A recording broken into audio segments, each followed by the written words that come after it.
সালাতে দোয়া কবুল হয়। সালাতে দোয়া কবুলের 3 জায়গা। একটা হচ্ছে তাকবীরে তাহরিমার পরে আমরা সানা পড়ি না, আমরা তো একটা পড়ি। আল্লাহর হাবিব সুন্নাহ এবং নফল নামাজে আরও পড়তেন সানা, ওই দোয়া কবুল হয়। 2 নম্বর জায়গা সালাতে সেজদায় পড়ে দোয়া করলে কবুল হয়।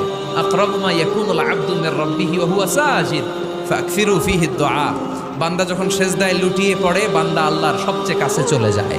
তা কিন্তু বিশ্বনবী বলে, সেজদাটা তোমার রবের কুদরতি পায়ের উপরে পড়েছে। সেজদায় পড়ে দোয়া করেন।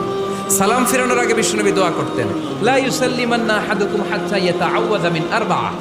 আল্লাহর হাবিব বললেন, 4 জিনিস থেকে পানাহ না আছে আমার কোন উম্মত যেন সালাম না ফিরায়। তারা যেন পড়ে, আল্লাহুম্মা ইন্নী আউযু বিকা মিন আযাবিল কবর, আউযু বিকা মিন আযাবি জাহান্নাম, আউযু বিকা মিন ফিতনাতিল মাহইয়া ওয়াল মামাত, আউযু বিকা মিন ফিতনাতিল মাসিহিদ দাজ্জাল। আল্লাহ কবরের আযাব থেকে বাঁচাও, আল্লাহ জাহান্নামের আগুন থেকে বাঁচাও, আল্লাহ জীবন মরণ